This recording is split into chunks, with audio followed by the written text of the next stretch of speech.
চোখে মুখে অন্ধকার, বাঁচার কোনো উপায় নাই, তখন এই দোয়াটা পড়তে হবে। এই দোয়া পড়ে আল্লাহর কাছে ফরিয়াদ করলে বিপদ মুক্ত করবেন কে? এমন বিপদ মাঝে মাঝে হয় না, দেয়ালে পিঠ থেকে যায়, চোখে মুখে অন্ধকার, কি করব দিশা খুঁজে পাই না, এরকম হয় কখনো? হয় না? তো জান্নাতে আছেন আপনারা। এরকম হয়েছে না যে দেয়ালে পিঠ থেকে গেছে, চোখে মুখে অন্ধকার, কই যাব, কি করব, বাঁচানোর কেউ না, এরকম হয়েছে কখনো আপনাদের? বিশ্বনবী এরকম কঠিন বিপদে পড়েছেন জীবনের কিছু কিছু মুহূর্তে, ওই মুহূর্তে বিশ্বনবী স্পেশাল দুইটা দোয়া পড়তেন। এই দোয়াগুলো আপনাদেরকে জানিয়ে দেয়। বিশ্বনবী বলেন, কঠিনতম বিপদে যখন পড়বা, দেয়ালে পিঠ থেকে যায়, চোখে মুখে অন্ধকার, বাঁচার কোনো উপায় নাই, তখন পড়বা লা ইলাহা ইল্লা আনতা সুবহানাকা ইন্নী কুনতু মিনাজ জালিমিন। আল্লাহ, তুমি ছাড়া কোনো ইলাহ নাই, তুমি পবিত্র, নিশ্চয় আমি জালিমদের অন্তর্ভুক্ত। সুবহানাল্লাহ বলেন। এই দোয়া সাইয়েদনা ইউনূস আলাইহিস সালাম পড়েছিলেন যখন মাছের পেটে ছিলেন। কিসের পেটে?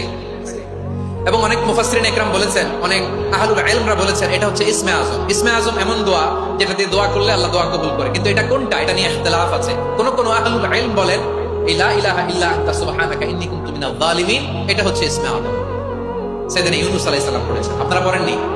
আসলে এটা দুআউল মুসিবা, বিপদে পড়লে এই দোয়া পড়তে হয়, লা ইলাহা ইল্লা আনতা সুবহানাকা ইন্নী কুনতু মিনাজ জালিমিন। এটা পড়বেন আপনারা।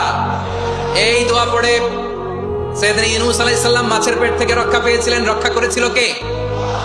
তুমি ইউনূস নবীরে যখন খাইলো মাছেতে গিলিয়া, ফেরেশতা পাঠাইয়া দিলে ইসমে আজম দিয়া, প্রাণে ছিল যাহার ভয় সেথা পাইল আশ্রয়, প্রাণে ছিল যাহার ভয় সেথা পাইল আশ্রয়, মাছের পেট হতে সে যে পেল পরিত্রাণ। আল্লাহু আল্লাহু তুমি জাল্লে জালালুহু, শেষ করা তো যায় না গে তোমার গুণগান। আল্লাহু আল্লাহু, সুবহানাল্লাহ পড়ে, লা ইলাহা ইল্লা আনতা সুবহানাকা ইন্নী কুনতু মিনাজ জালিমিন। বিশ্বনবী বললেন, দেয়ালে পিঠ থেকে গেলে, চোখে মুখে অন্ধকার, বাঁচার কোনো উপায় নাই, তখন এই দোয়াটা পড়তে হবে। এই দোয়া পড়ে আল্লাহর কাছে ফরিয়াদ করলে বিপদ মুক্ত করবেন কে? কেন এই দোয়াটা আল্লাহর কাছে বড্ড প্রিয় জানেন আমার ভাইরা? কারণ এই দোয়ার মধ্যে তিনটা জিনিস আছে।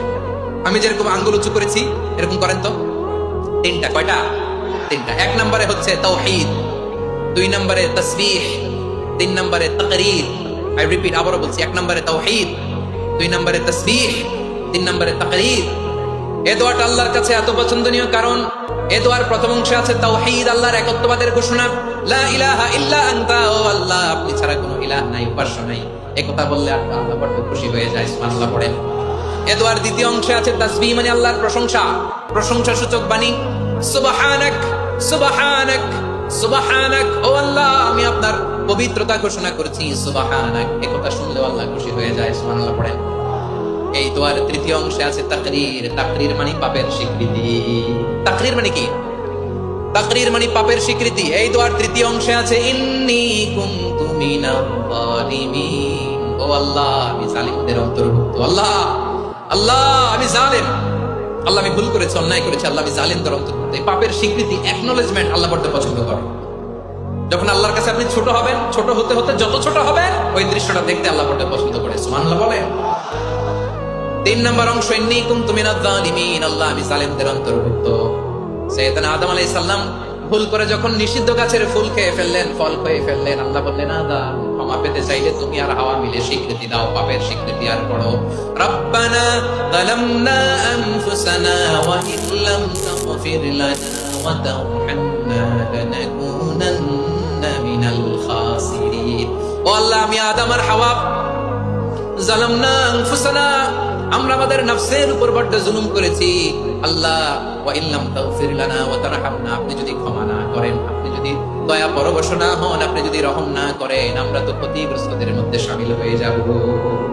এই দোয়া করার সাথে সাথে সাইয়েদনা আদম আর হাওয়া আলাইহিস সালামকে ক্ষমা করে দিলেন কে? তাহলে এই দোয়ার তিন নম্বর অংশ তাকরীর, এটা আল্লাহ বড় পছন্দ করে। আমার কলিজার টুকরা ভাইয়েরা, গুনাহ করে শিকার যেতে হবে, এটা আল্লাহ ভালোবাসেন।